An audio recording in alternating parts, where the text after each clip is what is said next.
2K just buffed the dunk meter on NBA 2K25, and you know we have to talk about it. If you're new here, I'm D-Man. I try to cover NBA 2K25 updates, builds, all that. If you want to stay up to date, be sure to drop a like on the video and subscribe. We're definitely on that grind, but the ultimate goal is to just have as much fun as I can on NBA 2K. And that's the perfect way to segue into what I want to talk about, and that's the dunk meter. So I have fun dunking on people on NBA 2K25. I've been doing it for ages, right? So when NBA 2K25 came out, the dunk meter was okay. But sometime in November, the dunk meter got put in the dirt. Point guards could take you out of animations. If you tried to go up for a dunk, you'll get stripped every single time. Even if you could go up for a dunk, people would jump out of the animation at a really high rate. So dunking hasn't been fun on 2K25 lately, but once I saw this update, you know, I had to test it, and I just want to give my pros and cons to the dunk meter as of right now. So look, 2K increased the effectiveness of skill dunks on Superstar and Hall of Fame difficulties in online multiplayer modes.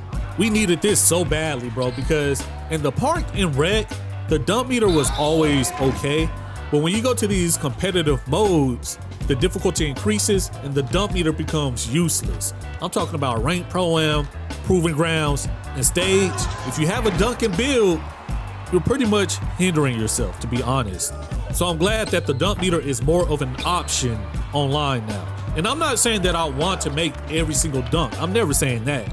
But if somebody's out of position, or if I'm a 6'8" slasher and I see a point guard in the paint with no interior, no block, yeah, they should get cramped. And I just want to see that more often. So after playing the dunking update, what do I think about it? I think it's in a decent spot. Of course, I feel like it can always get better, but now I don't feel like I wasted money on a 99 driving dunk build, because before, and I made a video on this, that 99 driving dunk is a waste. You know, I can't justify 99 driving dunk the same way I could justify 99 3, or the same way I could justify 99 O board, because that's really popular right now. Now, even with the dunk meter boost, do I recommend 99 driving dunk? No, like I said, I just can't do it. But I will say there's more of a reason to aim for that 93 driving dunk. There's more of a reason to aim for that 96. Even then, we have cap breakers, so you can think about that also. I will say, if somebody's out of position, or if you're going against a real center, they still take you out of the dunk, but not as often. And I'm good with that. I don't want centers to just be vulnerable. I don't want defense to be thrown out of the window. If a center has a high interior and a high block, yeah, they should take me out of animations, and I realize that. I think the best thing about this update is if somebody's out of position, they're getting a dunk. If somebody's smaller than you, they're getting a dunk.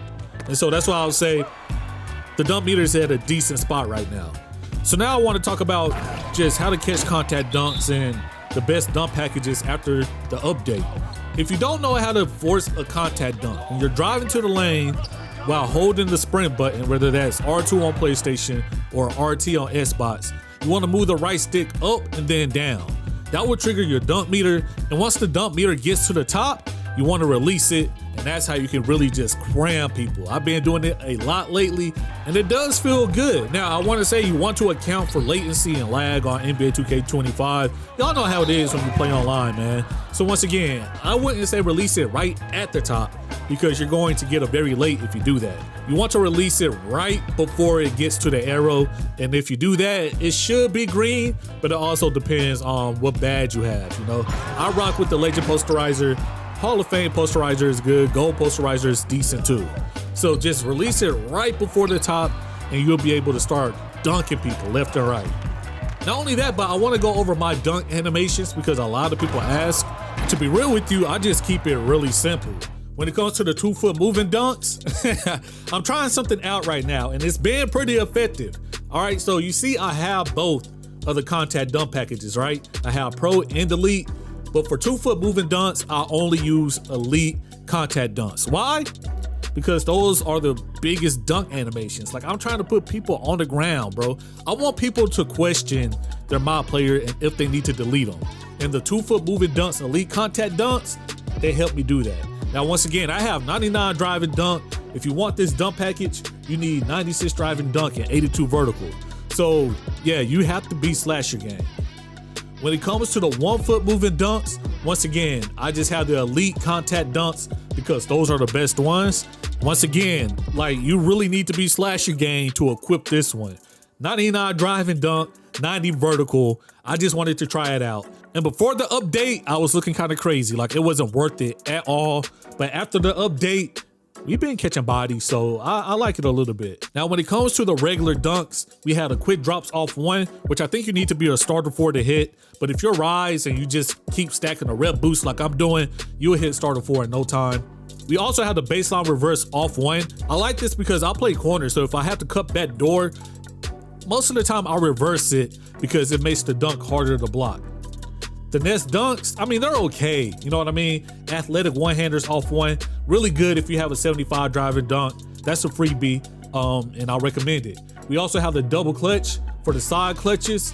Once again, a really good dunk package. Whenever I try to meter and nobody's in the paint, this dunk package comes out a lot and is really effective.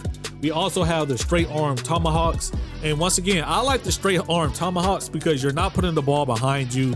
You're not doing back scratchers, and you're not doing a bunch of gathering. So the chances of somebody blocking these dunks are really low.